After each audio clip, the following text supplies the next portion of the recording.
gràcies per venir. Avui us han convocat aquí al camp de futbol del Sant Pere Martí perquè ens té molt preocupats l'estat d'aquest camp municipal. De fet, el camp aquest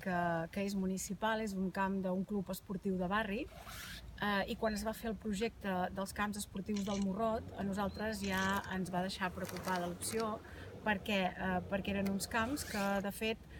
no tenien la possibilitat de créixer. I per tant teníem clar que en temps futurs o d'aquí uns anys tindríem problemes. El que passa és que el problema ha arribat abans d'hora. El problema és que aquest camp, que l'Ajuntament va refer perquè era una demanda que el club ja tenia, i és important que tots els clubs de la ciutat, els seus jugadors i jugadores tinguin exactament les mateixes condicions, doncs quan l'Ajuntament va arreglar aquest camp ho va fer amb una gespa de segona mà i ho va fer amb una instal·lació bastant precària. I per tant el camp ara el que passa és que no és funcional, els jugadors i jugadores no hi poden entrenar, no hi poden jugar, cada vegada que plou a la ciutat el camp s'inunda,